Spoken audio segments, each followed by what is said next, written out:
Hey everybody, this is Mentor Minutes, a podcast from the YouTube channel Meeple Mentor, where we do tutorials for board games and also podcasting. I'm Jared. I'm Jay. And today, for episode 5, we thought it'd be a good idea to start doing a top 10 games list for like the decades, right? So this one, we're starting with all board games older than 40 years, so anything before 1980. Yeah, so this is our top 10 over 40, right? And then That's how we're going to say it. and then our thought was that we would continue through the decades and then do top 10 over 30, top 10 over 20, etc. So look for those upcoming. I don't know if they're going to be the next episode per se, but that's sort of the plan for future episodes. Yeah.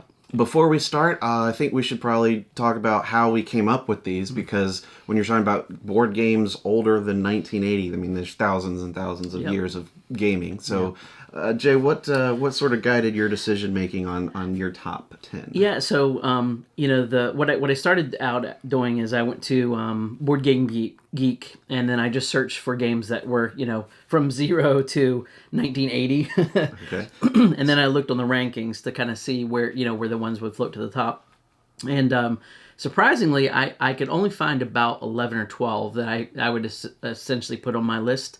From there, I looked at my own shelf, and a lot of the games that I thought were that old were actually maybe in the 90s. So it was a little bit harder to come by than I thought. A few of my games are not necessarily board games, but we'll get into that a little bit later. But Right. But some of these were Tabletop games. yeah, they're tabletop games. They're definitely games, some of which I played when I was a kid, and then there was a few that I didn't realize were as old as they were.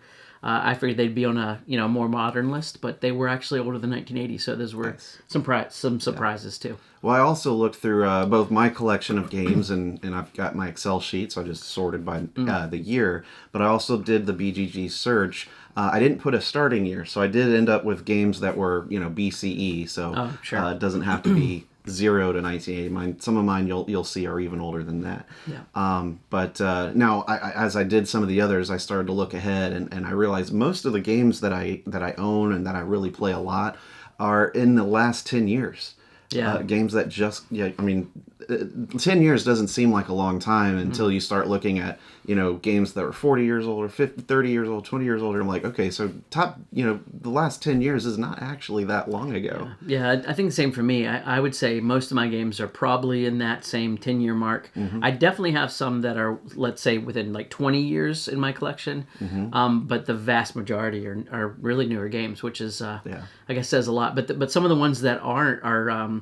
they're standouts for a reason too. Sure. So. And I got to preface again, these are just both of our opinions. So, I mean, if you want to critique and hate on some of our picks, go ahead. But again, it's just an opinion. You're free to have yours. That's the whole point. That's right. That's what the comments are for. Yeah. Just go for it in the comments. But for mine, I tried to pick ones both that I enjoy and also ones that I feel like lasted through time, like are still recognized as really good. I think I would agree. My list is very much similar. You might disagree on a couple, but we'll see. I feel like we might have a couple crossovers, but we'll just have to see. So let's start with number 10. Number 10. So I guess I'll head out first here. We did some dice roll to see who was going to talk. Don't look at my list. No, I'm trying not to see. All right, so number 10 came out in the year 1000 BCE, a game called Mancala. So if you've played games that either use the Mancala mechanism or you've played Mancala itself, it's a great little game that started as just players moving seeds around dirt holes in the sand. And now you buy wooden boards with little divots, and you've got like marbles or like gems, that sort of thing, to move your piece, and pick up a group of those and drop them in buckets. And you're trying to collect all of these in the edge. Not only is it a great game by itself, but I felt like the lasting influence of the mechanism of Mancala has lasted to modern games today. I mean, there's a number of games that still use that type of gameplay, and it's still great. There's nothing that's wrong with it, and it's stood the test. Yeah, it stood the test of time. So that's not my number 10. Yeah, I like that too. But I like Mancala as a mechanism, but not so much a game. My kids like the game, but I love it in like Five Tribes. Right. There's like a 2-player game called Longhorn that I like it in. But Crusaders Thy Will Be Done also right. has That's a right. Mancala mechanism. Yeah, I really like the mechanism. Mm-hmm. Cool choice. How about you? For my number 10? Your number 10. Let's hear it. We got to know. Okay, my number 10 is a game that came out in 1946 and is actually still going strong, and that's Stratego. Ooh, nice. Good pick. And, I actually played this pretty recently, I'd say within the past 6 months. That's recent. Yeah, and it was a slight variation to the original game where it was set in a kind of more modern time, but it was still true to the initial elements of the game. And the way it's played is it's a 2-player game where you have an army essentially, and the other team has an army. Mm-hmm. But all the pieces, the pictures of the different levels of the characters that you have are facing you. And you're trying to essentially, it's almost like a capture the flag type mechanism where your different units can move certain ways. And then if you ever encounter another enemy's units, you have to compare the number values, and whoever's number value is higher will basically beat the other player. The whole goal is to sort of capture the other person's like castle or flag, or take out the king, or whatever the variation is. Some kind of war. But it's neat because there's an element of deduction in the game, because you can start to see, based on the way they're positioning things on the board, based on the way they're moving, you can kind of start to get a sense of what that piece may be, and then whether or not one of the pieces on your side could potentially challenge and beat them. So still a good game, Stratego. So that also kind of adds in a little bit of bluffing as well. It does, especially based on if you're protecting a certain part of the board, because they think that that's your castle or whatever. Mm-hmm. But you may be completely on the other side of the board. So yeah, it's still a fun game and easy to teach, easy game to learn. Very cool. Well, let's move on to number 9. Number 9. Okay, number 9 is actually one of my still one of my favorite games, and a game that I often break out when it comes to like when I have groups of new gamers or larger groups, and that's Liar's Dice. It's also named Perudo. You'll see a variation of Perudo in there that has a few extra rules, but Liar's Dice came out. This was in around 1800, and the concept of the game is everybody has their own set of dice, and you roll them secretly behind a cup, and then collectively around the table you're making guesses as to how many of a certain dice face there are. So you might start out by saying, I think out of 4 players and the 5 dice I've rolled, I think collectively there's probably 5 fives, and then when it passes to the next person, they either have to call you out and say that's a lie, and if that's true, everybody shows their dice. And then if you're right and there's at least 5 or more dice, you win and they lose one of their dice. Or if they're right and there's less than that many dice, then you lose a dice. Mm-hmm. So it just keeps going around like that, but you always have to escalate the bet. So you have to always go higher, or you have to go up a dice face. So like you could say 2 6s as long as you increase the dice, from the 5 or whatever. And really it's last man standing. So like the dice, right? Yeah, like the dice. And one of the funnest parts of this game is at the very end of the game when it's just you and another person going head to head because everybody else has been eliminated. Mm-hmm. And that can just make for some hysterical moments, especially if you just get lucky and roll like two doubles or something, or a double. So Liar's Dice is still a great one, and it's been around for over 200 years. Good pick. So for me, my number 9 is going to be Uno, the card game, which came out in 1971. So if you've played Uno, you'll know what I'm talking about. It's very competitive. It's also one of those early games that could probably bring your friends together, but then after it's over, they don't ever want to play with you again. Yes. It's those +4 card draws and stuff like that you can really do. It's kind of a really good take that game. But for very familiar because it's based on like suits and following numbers and everything. And I actually got to play this quite a bit when I lived overseas, so it's a great game to play when there's language barriers, because once they understand the rules, it's very easy to teach, but you can play without really having to talk or communicate very much linguistically. So it's a great way to cross culture and language barriers. But it's a great game from the 70s that still exists today, and there's so many variations. That's why I had to put it on my list. Yeah, this is one where as a family or kids game, I definitely rate it higher. For a personal game, I'd rate it maybe 4 or something personally. But there's no denying the fact that it's so easy to play, and like my kids love this game, And even if I try to get them to play something else, they just keep going back to it. So I think this was going to be around for a while. So yeah, good pick. Good pick. I thought about this one. Yeah. Number 8. So for me, I picked a game from China from 762 or maybe even older called Xiangqi. That's the Chinese word for it, or how you pronounce it, Xiangqi. I learned it when I was living in China, and it's a variant of chess. I can't recall if it's something that borrowed ideas from chess or actually influenced chess, but they are sort of related. There's an emperor piece that can't leave the center back part of the board that's nearest to you. And then he's got these 2 temple guards that also can't leave, but they have a little bit more movement. And there's a river in the center of the board. So there's these 2 pieces on either side of the temple that can only stay on your side of the board. Plus you've got what the equivalent of pawns, like your front soldiers, I think they are, plus the cannonball, or the cannon. That one's probably the most interesting piece in the game, because the way it moves is it can go as far as it wants in any direction, like straight, down, left, right, but it has to jump a piece.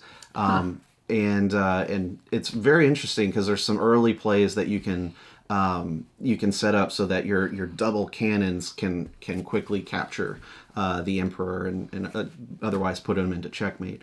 Because again, the emperor can't really leave this box that's like 3x3 points.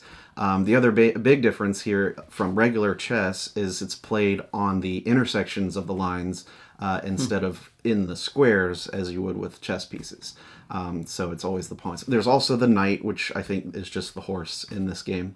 But in Chinese it's ma, so but they call it the horse, and it has a similar pattern of the diagonal and up via points instead of the squares. It's a really, really good game, very strategic. Of course, it's an abstract, and it's so, even to this day, as old as it is, it's still pervasively played in China everywhere. I mean, walking around, you'll see the people playing it in the parks. They've got it all set up. They've got like stone tables and everything, and the wooden discs for people to play. You see it on the street corner, on the sidewalks. I mean, people play this everywhere in China. Unfortunately, it's not as big around the world. But if you count how many millions of people play it in China, it's huge. And it was really fun and a great variant of chess that I enjoyed playing. So with its lasting impact, how old it is, but also just how tight of a strategy game it is, I put that on my list. See, that sounds way more fun than chess.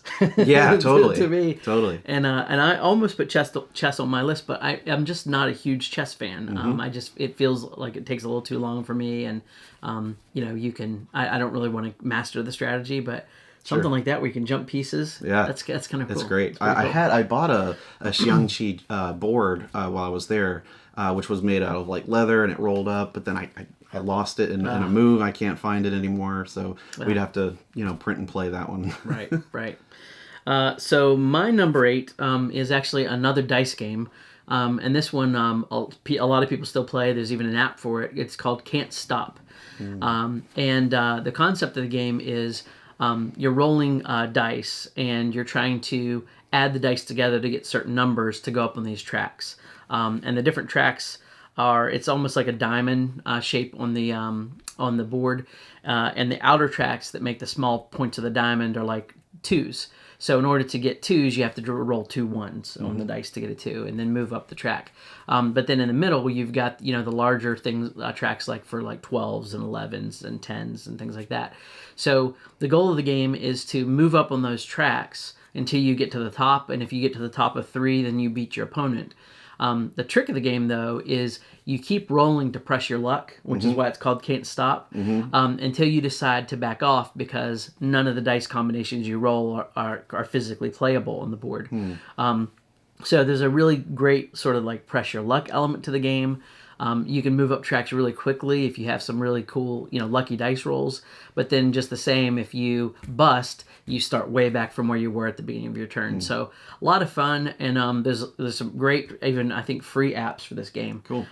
So that was Can't Stop, and that came out in 1980. Nice. Now I thought we weren't going to cover games that came out in 1980. And that came out in 1979. I'm sure it was developed in 1979, so we'll just say that. Yeah, we'll just say that. A little bit of a cheat. Yeah, a little bit. We're going to fudge that one. Well, cool. Let's move on to our number 7 picks. Number 7. So my number 7 is a game called Acquire from 1964. This game, you may have a copy in your collection, but you may not realize that it was that old. I actually have a copy from the 60s. That's the old, it looks like a book that you put in a bookshelf. Very old artwork on it, and it's very primitive in design, but it still works beautifully. It's a stock investing game where you can start hotel companies based on the tiles that you place on a grid. So there's letters across the columns and numbers down the rows, and so you draw these tiles, and you can choose one of the ones that you have to either start a new hotel line or even join them up to make a bigger hotel. And you can buy and sell stock based on the hotels as they grow. They become more valuable. It's a really great, solid game with a simple premise, but it really takes some interesting rules that just make it easier to play, but there's a lot of depth, and it's so popular that it's still played today. So I've got to say Acquire is one of my top 10 for games that came out before 1980. Yeah, so I wanted to put this on my list, but I've never played it. Well, there you go. And it's also been one that I've wanted to buy from time to time because I've heard such good things about it. But it's kind of like a good version of Monopoly, right? Yeah, I think I have a copy around here somewhere. Okay. Yeah, I have a game called Stockpile that I've heard is kind of similar. But yeah, right. Acquire's one that I still haven't played, but maybe we'll get a chance to. Yeah. Good pick. Good pick. Let's see. My number 7 is a game that came out in 1876, and that is Crokinole. Nice. Now, Crokinole is a game that's played with a large, round wooden board, and it's a dexterity game where you're flicking discs trying to get points. So almost think of it like playing darts, but on a table in a way, and you're flicking discs instead of throwing darts. I haven't thought about it that way before. And part of that's due to the scoring. So if you're playing a 2-player game, there's these quadrants. So there's like rings around the board that start from the center where there's a hole, and if you get your disc in that hole, it's 20 points. And then you have the outer circle, it's like 15, and then the circle after that's 10, and then the far circle is 5 points. And so what you're doing is you're trying to shoot your disc into the hole, but if your disc lands in that center circle and doesn't land in the hole, then the other player has to shoot and knock your disc out of the way. So as long as there's a disc of your opponent's in the center, you have to continually kind of hit back and forth. And then similar to a game like Cornhole, when everybody's played their disc, whatever's left on the board is kind of what you're scoring. And then you subtract the lowest points from the highest points, and then that's how many points the winner of that round gets. So I don't own this game, but I've played it, and I liked it so much that I actually got in on the Mayday Kickstarter. Right. I saw that. So my board is supposed to be coming like anytime. That's awesome. So we'll definitely have to play it. Can't wait. You can get various levels of boards, and I mean you can get boards that cost like hundreds of dollars, but they also make some pretty cheap alternatives. So Crokinole is my number 7. Sure sounds a lot like Crossfire to me. Oh, is that like a primitive? What is that? Like not a premonition. What is that? What's that word? Not foreshadowing. Foreshadowing. Yeah. Is that foreshadowing? We'll see. You might have to tune into a later episode when we discuss games that came out in the 90s. That's right. That did come out. That's right. It's not going to be on this old. list. It's not that old. Number 6. Okay, my number 6 is a classic. It's a mass market game, and it's still selling today, and that is 1931 Battleship. Oh. Battleship is a game that, it was one of the ones that I grew up playing. My brother and I played it quite a lot, and it's a simple game. I think everybody knows this game, so I don't even need to explain it. Probably have to go into too much detail here. But you're trying to take out your opponent's ships by guessing on a grid. And the map is, it has letters on one side and it has numbers on the other, and you say A1, and that's where you're aiming. But it's a fun game because you get to place your ships different ways. The other person doesn't know where your ships are. It's a big guessing game. A lot of it is definitely luck based. But there's just something about that game that I still enjoy. And through the years, I've gotten like the electronic version, and I've tried different ones. So it's based on the movie, right? Don't even talk about the movie.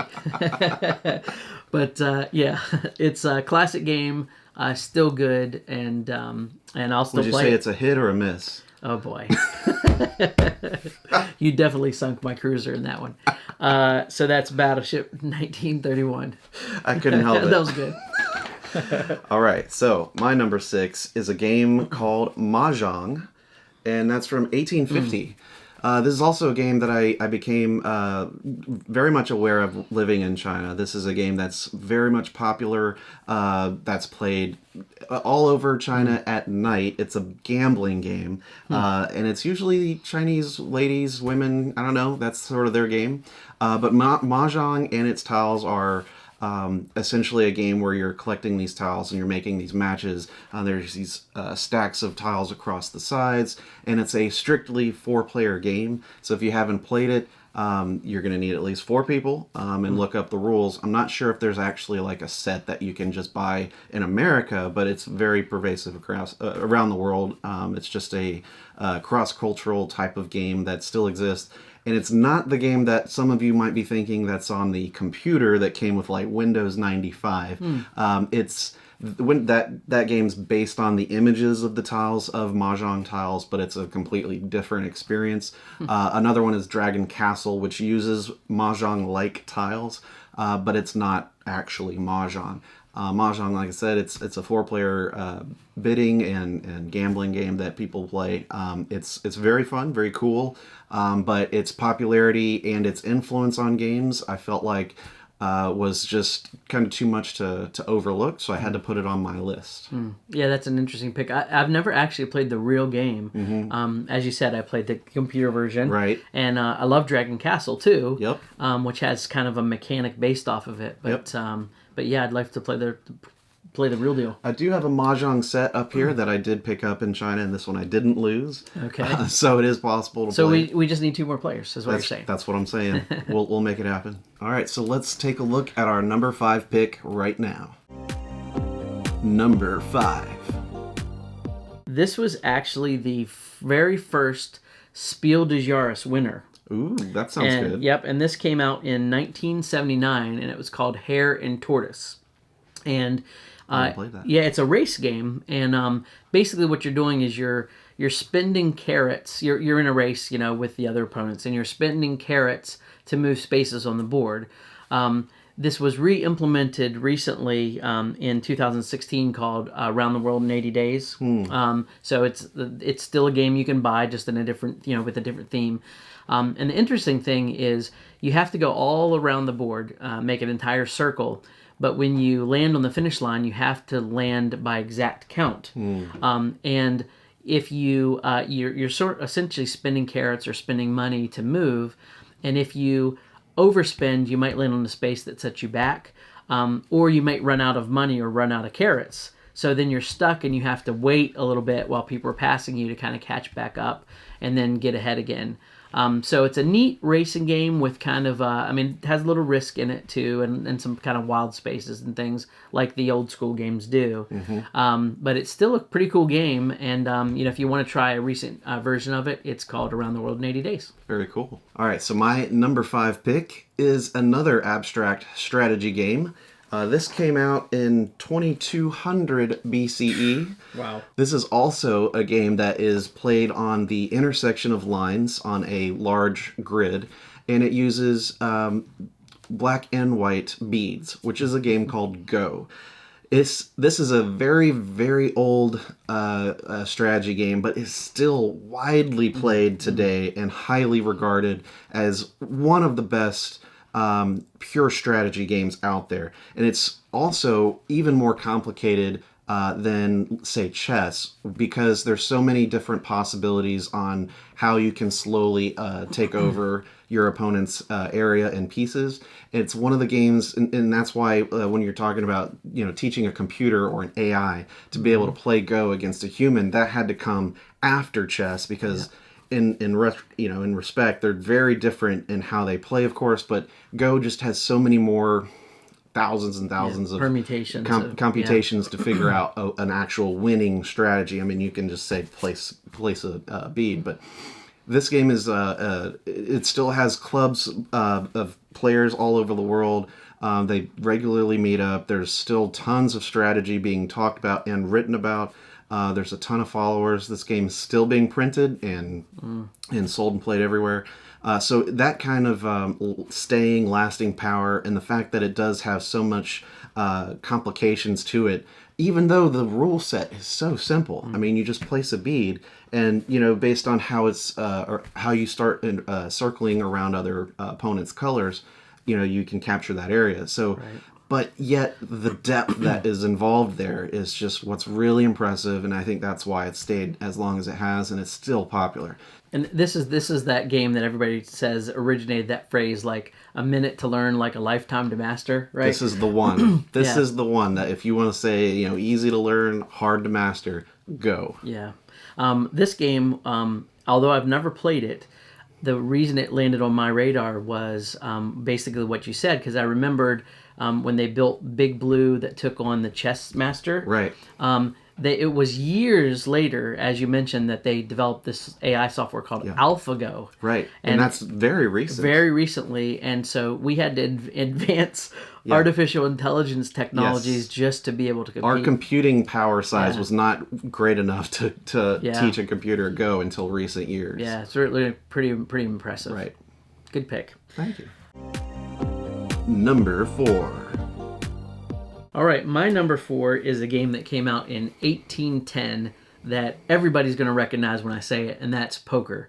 Nice. My favorite variation is certainly Texas Hold'em. The best. Which obviously gained popularity in the really late 2000s due to all the televised World Series of Poker and everything else that they did. Mm-hmm. Still a great game, even if it's you're not gambling. It's still a game that has a lot of great tension.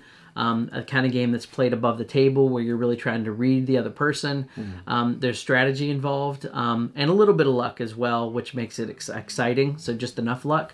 And one of the things that I always admired about poker, unlike other sort of risk-based gambling games, is I think it was Nevada that ruled this a while back, is when they were outlawing a lot of the gambling games, they actually said that they could keep poker because it was more of like a strategy game. So you could actually manipulate the results through good gameplay. That's pretty cool. So still a fun game, still one of my favorites, poker.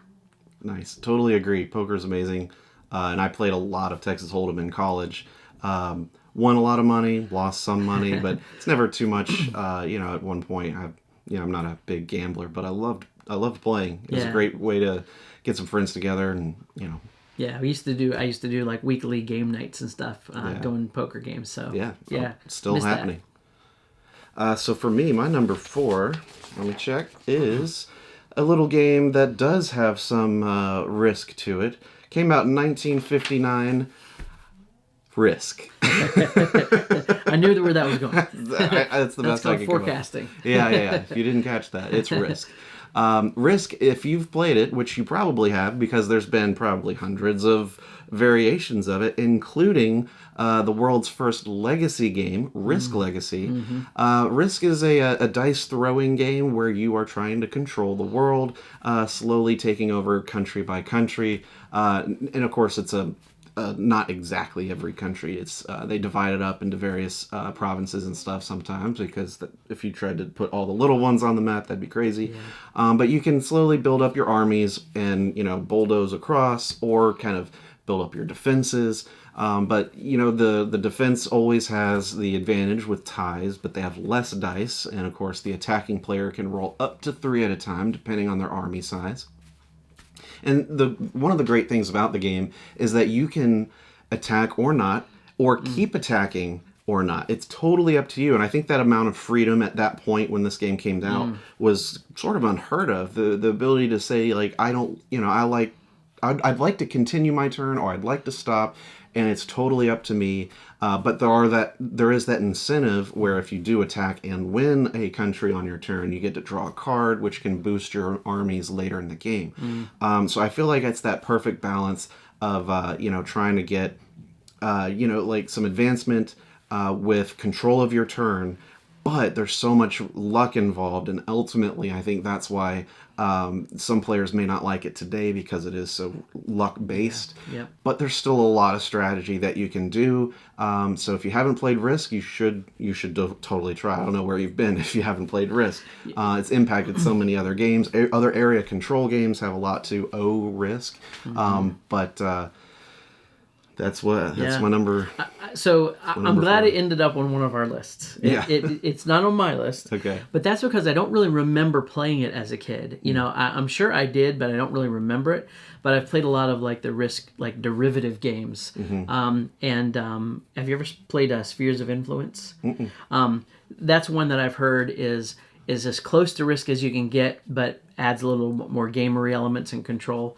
And I love that game. So yeah, I think this is a good pick. Thank you. Moving on to our top 3 games, we'll go ahead with our number 3 picks. Number 3. So for me, my number 3 pick has to be a game that has stood the test of time, first of all. Has to be great, has to be influential. What could it be? I'll tell you. Dungeons and Dragons.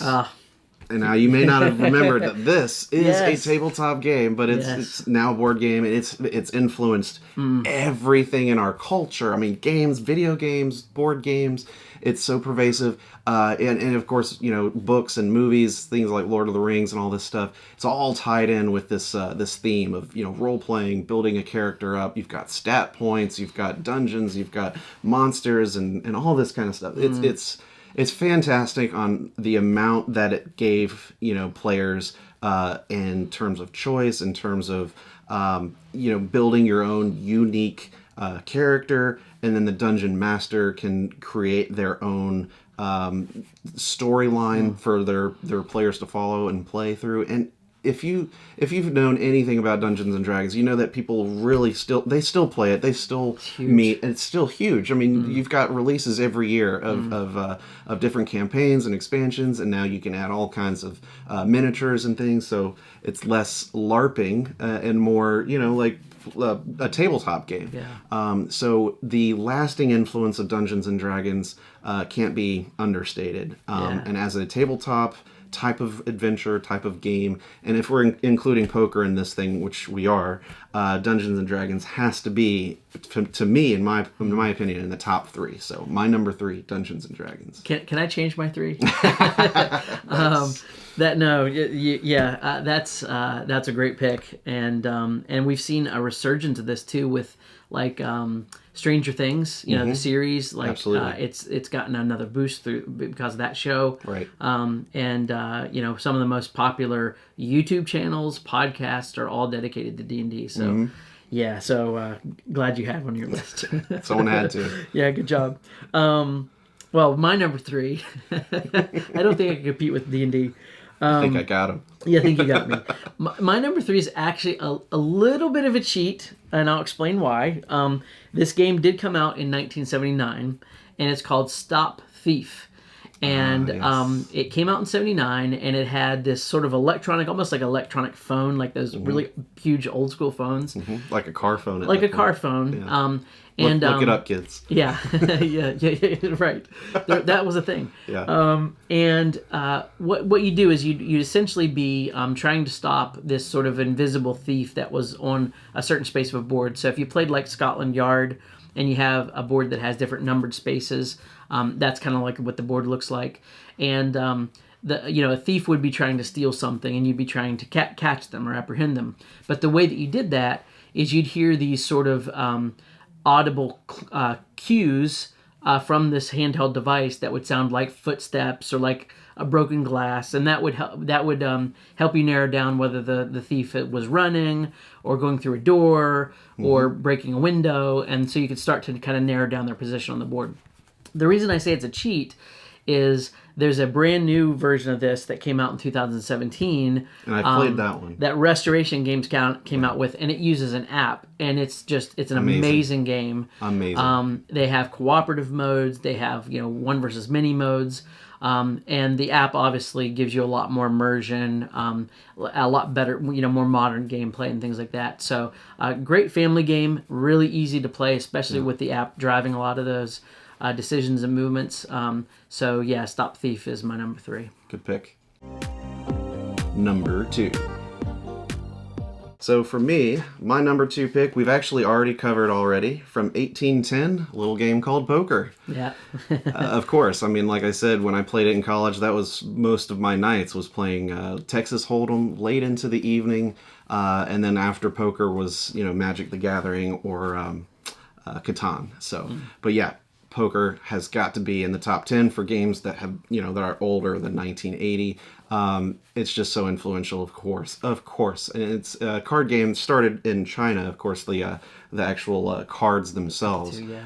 But I'm not sure if they invented like the poker game per se or just the cards. Yeah, I'm not sure. Yeah, I'm not really sure who to attribute the creation of like the hands that make up a poker game. But certainly, I think Texas Hold'em for me is the biggest version or the best. But poker itself has had such an influence on culture and influence on gaming and gambling and betting. It's the same thing, but bluffing. That's what I was trying to think of. That it's. I mean, you can't deny. Yeah. It's got to be on the top 10 for games that are that old. And our first and only crossover so far, right? First and only crossover, which surprisingly, I'm very surprised. I thought this list was going to have a ton of the same games, but so far that's the only one. Yeah. So we're doing all right. Yeah. So let's hear about your number 2. So my number 2 is a 2-player game that was introduced in the Thames and Cosmos series of games a while back in 1973, and that's a game called Tally Ho. Tally Ho. And it's still a good game, and it's still being sold by Cosmos.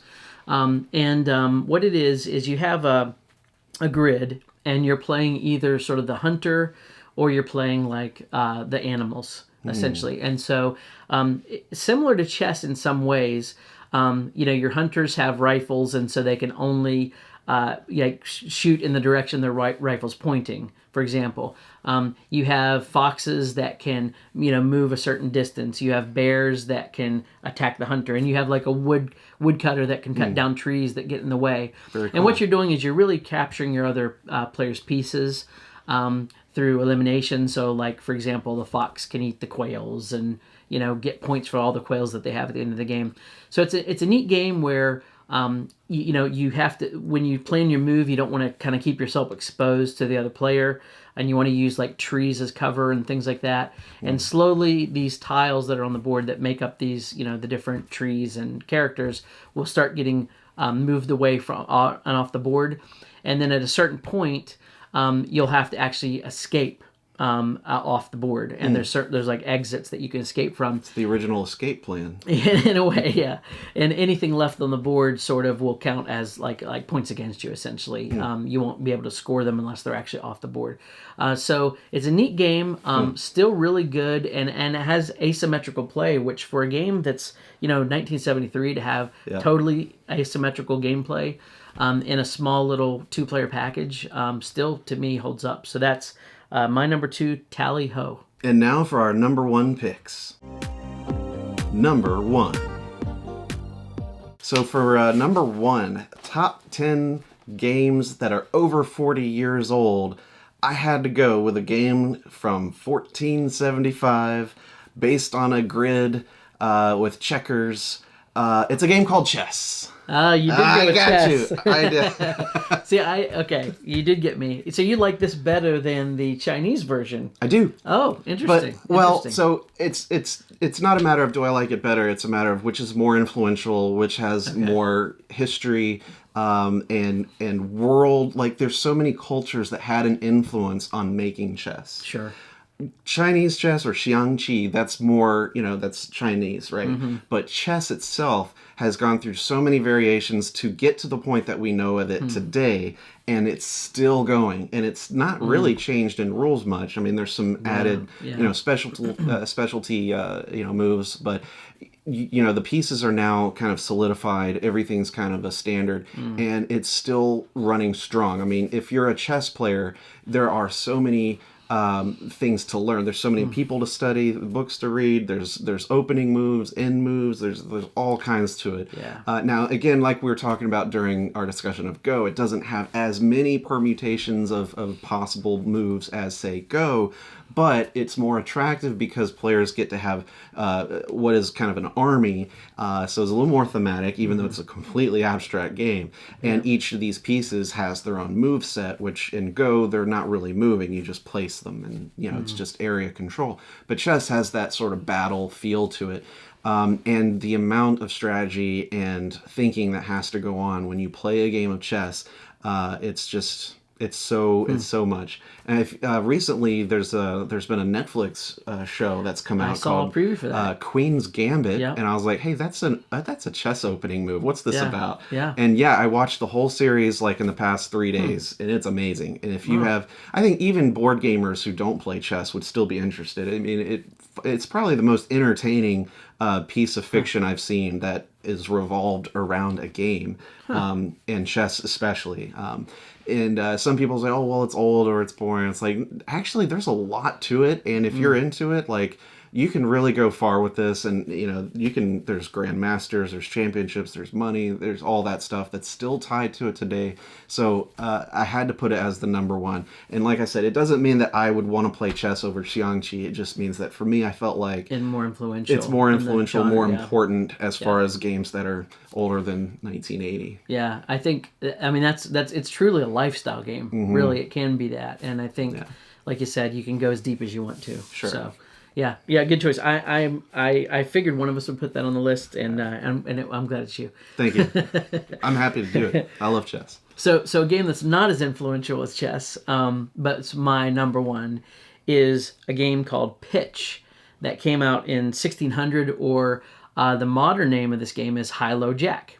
And I love trick-taking games. I know those are one of your favorite genres too. Super. But this is a game where it's a partner's game, played with regular, playing deck of playing cards. Like Tichu? Not like Tichu, but with playing cards, similar. It's very much more of a trick-taking game where everybody's playing a card, and you have to have the highest card of that suit to kind of win that trick. But what I like about it is you have different ways of scoring. One is that when you start the game, you bid on how many points you think you'll take, which are basically how many suits that you think you'll win in that hand. And then the other team has an opportunity to go higher than you. And so if you win that many tricks or more, you go up in value. But if you bid and you go less, you lose that many points. Yeah. So there's this real big swinginess kind of to the game. And really the way to win is you can capture like the high card in the trump suit, the jack in the trump suit, the low card in the trump suit, and then overall just points. Each card's worth a certain point value. And that's how you can win each of those different types of points, among 4 points. So really fun, interactive partners game that on the surface seems pretty simple to play once you get the rules down, but can really lead to a lot of complexity, especially when you're trying to figure out what your teammate's going to play and trying to play into their moves and their hand and stuff like that. So, so that's my number one, Pitch, or High-Low Jack as it's called today. I feel like I have played High-Low Jack, but it's been so long. I don't know. But really good trick taking. Yeah, I didn't realize it was that old. Yeah, me neither until I looked it up and I thought it was more of a modern thing. Right. Well, thanks for tuning in for this top 10 of top 10 games over 40 years old. Of course, we'll be doing the other decades in the near future, so stay subscribed to the channel to check that out. And if you don't know, we're also streaming this podcast to other sites like, or not sites, but Apple Podcasts, Google Podcasts, Spotify, Anchor FM, and a number of others. I'll include those in the description below in the video. And if you're listening to the podcast, then thanks for listening. But we are associated with the YouTube channel, which you should totally check out whenever you get to your destination or get to a computer or phone or what have you. Please check out Meeple Mentor, which we do a lot of tutorial videos on medium to heavyweight complexity games, as well as some other great content like lore videos, podcasting, and all that stuff. So again, thank you guys so much for listening and checking us out. Leave a comment below on some of your top 10s and what you thought about our picks, and how cool is it that only one crossover, in all of these 20 games or 19 games that we talked about. So yeah, big surprise. Yeah, big surprise. Yep. Thanks for tuning in again, and we'll definitely catch you next time. I've been Jared. I've been Jay. See you next time. Bye.